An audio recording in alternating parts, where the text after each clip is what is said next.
Bienvenue, chers frères et sœurs, à ce nouveau partage dans le nom précieux de notre Seigneur Jésus-Christ. Amen. Excellent Père de grâce, je bénis ton nom pour ce moment que tu m'accordes aujourd'hui, le privilège que tu m'accordes de partager ta parole aujourd'hui encore avec tes enfants, toutes tes brebis qui sont encore hors de la bergerie, mais qui doivent revenir à la bergerie. Je bénis ton nom. Excellent Père de grâce, merveilleux Seigneur Jésus, je bénis ton nom, je te glorifie. Et merveilleux Saint-Esprit, j'honore ta présence avec chacun et chacune de nous, ta présence sur ce moment, ton ministère en ma faveur et en faveur de chaque personne qui va écouter ce message. Que ta grâce, tes bontés, tes compassions, Seigneur Jésus-Christ, puissent abonder dans la vie de chacun et chacune au travers de ce message. Que nous puissions croire dans ta connaissance et que cette connaissance puisse nous multiplier les fruits de faveur, de grâce que nous avons en toi. Amen. Amen et Amen. Alors, je vous souhaite encore la bienvenue. Je suis très heureuse de vous revoir virtuellement dans le nom de notre Seigneur Jésus-Christ. Et j'espère que vous allez bien, que vous vous portez bien, que vos familles se portent très bien par la grâce de notre Seigneur Jésus-Christ. Amen. Alors aujourd'hui, une petite exhortation à partager avec vous. Je suis toujours dans mon thème, la profondeur de la croix de Jésus-Christ en toi, la profondeur de la puissance de la croix en toi. Elle est à quelle profondeur? Parce que nous avons vu dans le message précédent que nous avons au cours, dans notre processus, le parcours que nous avons, la marche que nous avons avec notre Seigneur Jésus-Christ, il y a un processus, une croissance qui doit s'opérer. OK? Comme dans la vie naturelle, on est bébé, on grandit, enfant, ensuite adolescent, ensuite mature, ensuite on vieillit et ensuite c'est la fin. Alors, il y a la même étape, toute chose naturelle a son pendant spirituel, a son parallèle spirituel. Et cette croissance est capitale pour pouvoir porter tous les fruits que nous devons porter. S'il y a une étape qui manque dans le processus, il y aura un problème tôt ou tard. Il manquera quelque chose. Je prends l'exemple d'un cheval. Un cheval majestueux, d'une grande capacité, d'une grande valeur à tout point de vue. La valeur sur la piste, la valeur monétaire. Mais ce cheval, pour qu'on puisse voir manifestement sa valeur sur la piste de course, il y a un processus que le propriétaire ou ceux qui s'en occupent doivent suivre. Pour que la vitesse, pour que tout soit au point, au rendez-vous, il faut l'entraînement, il faut le traitement, il faut qu'il soit bien nourri, il faut qu'il se repose bien, il faut qu'il soit bien soigné. Bref, il y a tout un processus qui doit s'opérer à l'interne, à l'intérieur, hors des yeux, à l'abri des regards, avant que tout le monde puisse voir la rapidité de ce cheval sur une piste de course. Et si jamais un point qui devait être pris en considération venait à manquer, le fruit, le résultat que nous verrons sur la piste ne sera pas complète, ne sera pas total, elle sera incomplète. La même chose pour notre marche, la même chose pour notre vie. Nous l'avons vu l'autre fois avec le prophète Ézéchiel, qu'il y avait une profondeur dans laquelle il a dû aller avec l'ange de l'Éternel pour pouvoir voir tout ce qu'il y avait à voir, pour pouvoir voir les arbres qui étaient là, mais qu'il ne voyait pas parce qu'il n'est pas allé à une profondeur, parce que la puissance de la croix n'était pas à la profondeur adéquate en lui. Il y avait les chevilles, les genoux, les reins et ensuite en profondeur tellement qu'il fallait y nager. Vous pouvez aller réécouter le message. Ça, c'est notre parcours typique d'enfant de Dieu. S'il y a un niveau qui manque, si au cours du processus, s'il y a quelque chose qui manque, nous ne verrons pas tous les arbres qu'il faut voir. Tous les fruits ne seront pas portés. Le Père ne sera pas entièrement glorifié. Ne seront pas vraiment disciples comme il le faut. C'est parce que nous portons beaucoup de fruits, le Père glorifié, nous sommes disciples, nous sommes appelés disciples dans ce temps-là. Ce n'est pas juste une vie religieuse, non. D'aller à l'église, de faire les prières religieusement, de faire les trucs religieusement, de lire la Bible religieusement, non. Si tout ça, tu fais tout ça, mais tu demeures bébé spirituel, tu demeures incroyant.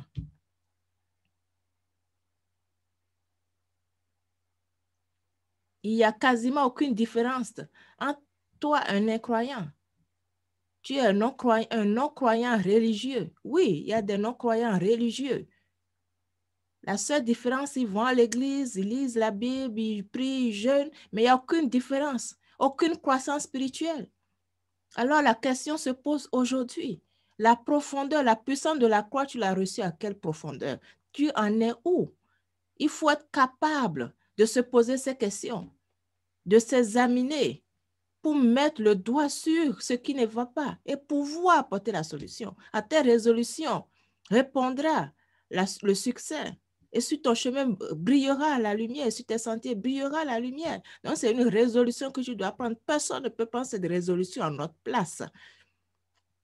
Et la résolution, nous ne la prenons qu'après avoir été capable de nous examiner et convaincu par le Saint-Esprit qu'il y a telle chose que nous devons croître dans ces choses pour ressembler chaque jour davantage à notre Seigneur Jésus-Christ. Alors, le repose encore la question. La croix, la puissance de la croix est à quelle profondeur? Est-ce que tu l'as vraiment reçue en toi ou tu l'as juste reçue audiblement, intellectuellement, mais dans ton cœur, elle n'y est pas? Dans ton cœur, elle est absente ou elle est vraiment à un niveau à la surface, sans aucune profondeur. Et tu es encore dans les mêmes servitudes. Ça fait 5 ans, 10 ans, 15 ans, 20 ans que tu as dit que tu as reçu Jésus-Christ, mais tu en es où? Toujours dans les mêmes servitudes? Les mêmes mauvais traits de caractère règnent sur toi? Toujours dans les servitudes de mécontentement, de la colère, de l'orgueil, de la vanité, de l'égocentrisme. Qu'est-ce qui a changé? Tu dois être capable de le dire. Es-tu toujours aussi maussade, grognon, apeuré, angoissé? Il faut le dire, il faut se dire les vérités. Ce n'est pas une question de se flatter. Pas du tout. Il ne faut pas se leurrer. Il vaut mieux se réveiller maintenant que trop tard. Il vaut mieux se réveiller maintenant au lieu de te laisser te flatter. Il vaut mieux que tu entendes ce qu'il y a lieu d'entendre. Même si ça ne sonne pas bien à tes oreilles, mais ça demeure que c'est ça la vérité et que tu dois prendre des résolutions pour que ça change. N'attends pas qu'il soit trop tard. Sors de l'ignorance. Crois dans la connaissance. Reçois la puissance de la croix en profondeur, parce qu'il est impossible de recevoir la puissance de la croix en profondeur et de demeurer tel qu'on était il y a 5 ans, 10 ans, 20 ans. Impossible. On doit voir un changement notable, un changement que même ceux qui ne te connaissent pas doivent remarquer. C'est ainsi que tu témoignes de Jésus-Christ. C'est ainsi que tu témoignes que tu as reçu la croix en Jésus-Christ. Tu as reçu la croix en toi en profondeur. La puissance de la croix est agissante en toi, à travers toi. Ce n'est pas une question de religion. Ce n'est pas une question de connaître toute la parole. Ce n'est pas une question de réciter tous les versets. Non. D'être au culte tous les dimanches. Tu peux être au culte tous les dimanches et être rejeté.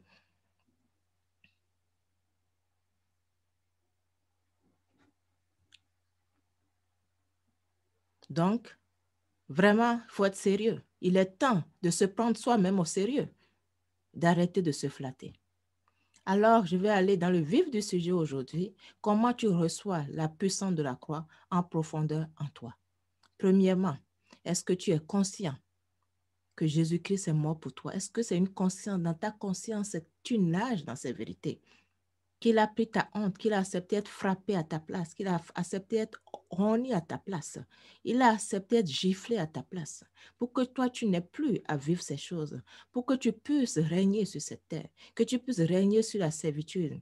Il a accepté être angoissé jusqu'à mort à ta place, pour que tu ne sois plus angoissé sur cette terre, pour que toi, tu règnes sur cette terre. Est-ce que ces choses sont présentes en toi? Est-ce que est-ce que tu es rempli de ça? Est-ce que tu nages dans ça? Quand la servitude de la colère vient, est-ce que tu sais, tu te souviens que Jésus-Christ est mort pour que tu puisses accéder, que tu as accès à sa paix, que tu règnes dans la paix? Il est mort pour que tu puisses avoir accès au royaume du ciel. Et le royaume de Dieu, c'est un royaume de justice, de joie, de paix par le Saint-Esprit.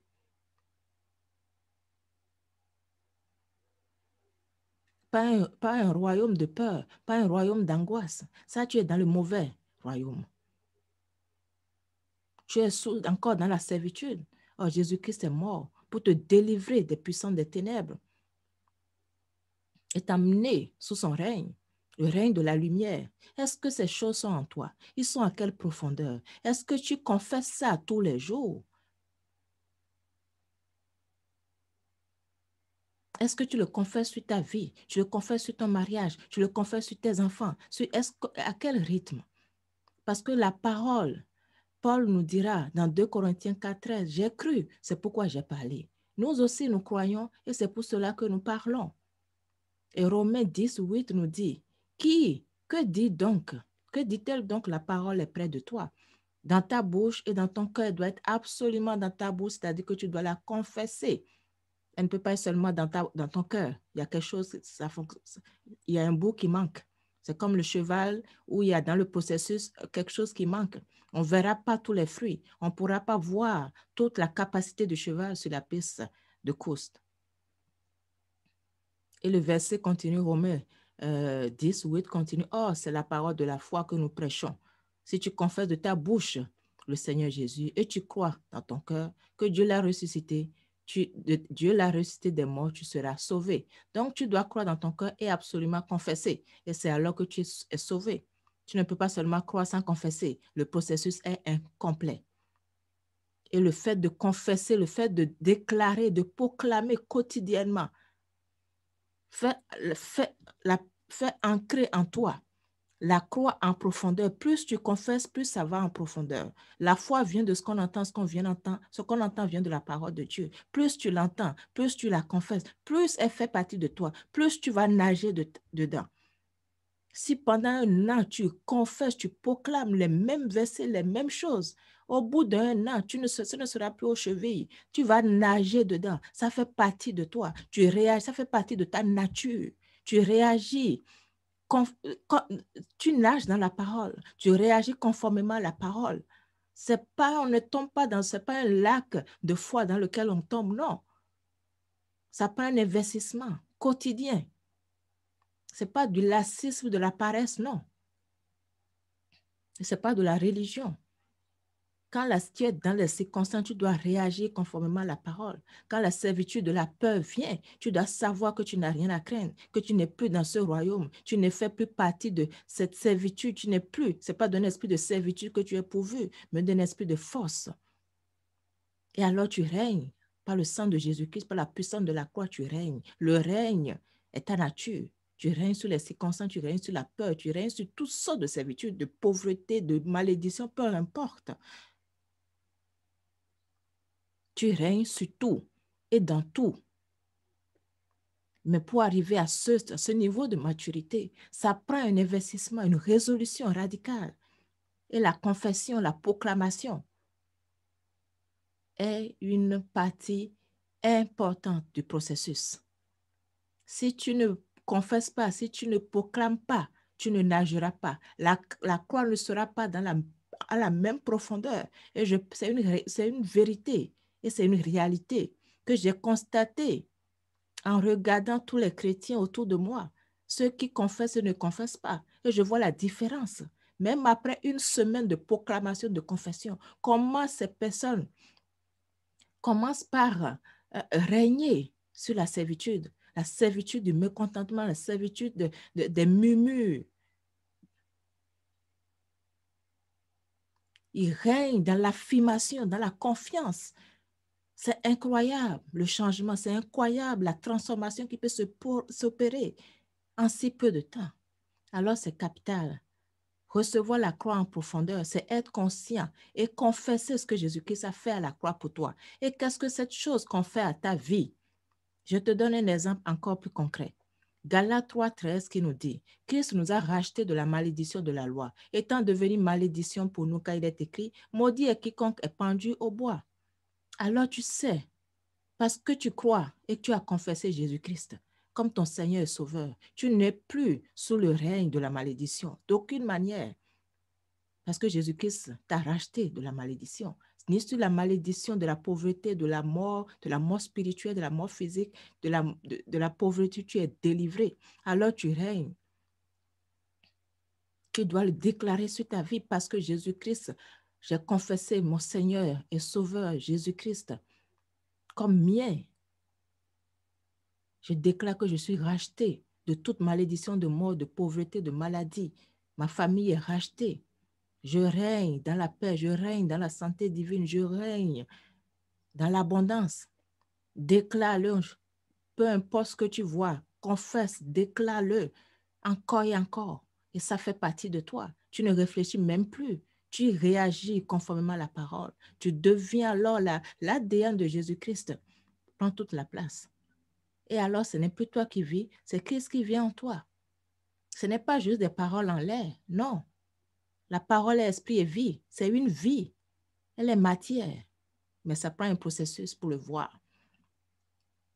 Et je te donne encore un dernier exemple. Colossiens 1, 12 à 13 qui dit « Rendez grâce au Père qui nous a rendus capables d'avoir pour l'héritage des saints dans la lumière, qui nous a délivrés de la puissance des ténèbres et nous a transportés dans le royaume du Fils de son amour. » Alors parce que Jésus-Christ est mort pour toi et tu le crois et tu l'as confessé, parce qu'il est ressuscité, tu le crois et tu l'as confessé, tu es délivré de toute puissance des ténèbres. Et dorénavant, le royaume dans lequel toi tu vis, le royaume dans lequel tu nages, c'est un royaume de justice, de paix et de joie par le Saint-Esprit. Romains 14, 17. Donc, c'est ton partage dorénavant, c'est ta nature de nager dans la paix et dans la joie. Je ne te parle pas de regarder ce que tu vois. Non, marche en esprit. Parce que tu es esprit, premièrement. Ton corps, ce n'est qu'un habitacle. Ma maison, ce n'est pas moi. Si mes amis qui me connaissent viennent se présenter à mon adresse, ils peuvent ne pas me trouver. Ma maison, ce n'est pas moi. Ton corps, ce n'est pas toi. Ce que tu vois, ce n'est pas ton corps, ce n'est pas toi. Tu marches en esprit, on fait un avec le Saint-Esprit, en esprit seulement. En esprit seulement. Alors marche en esprit. Arrête de marcher par la vue, arrête de marcher par les sensations, arrête de marcher par la chair, marche par l'esprit, tu es esprit, Dieu est esprit et tu es enfant de Dieu, donc tu es esprit, tu es lumière, tu marches dans la lumière. Toi et les ténèbres, vous n'avez plus rien à faire, il faut le déclarer, il faut le confesser avec foi, avec confiance et assurance, c'est ta nature et c'est à force de le confesser que tu nages dedans. Tu montes et vas en profondeur. La puissance de la croix va en profondeur parce qu'en tant que chrétien, tu n'as rien hors de Jésus-Christ. Nous avons tout en Jésus-Christ. La plénitude de celui qui remplit tout en tous. Nous avons tout pleinement en Christ. Rien hors de lui. Donc la croix est toute ta vie. La puissance de la croix est la base de ta vie en Jésus-Christ. Ça doit être ancré en toi. Tu dois faire ces confessions. Elles doivent faire partie de ta nature. Comme le sang circule dans ton corps, ces paroles, ces vérités doivent circuler dans ton corps, dans ton âme, dans ton esprit. Aucun doute ne doit être en toi. Amen. Alors voilà pour aujourd'hui le message que Dieu m'a mis à cœur pour nous, pour son peuple. Alors j'espère que ce message, cette parole semée en toi va porter du fruit en abondance, qu'elle va te faire croire dans la connaissance de Christ et te fortifier par sa puissance glorieuse. Et tu vas porter du fruit en abondance pour la gloire du Dieu vivant, par Jésus-Christ, dans toutes les générations et au siècle des siècles. Amen. Toi qui ne connais pas encore Jésus-Christ, qui est mort pour toi, pour te sortir des ténèbres, pour te sortir de la domination de l'ennemi, des ténèbres de Satan, pour t'amener dans son royaume de paix, de joie.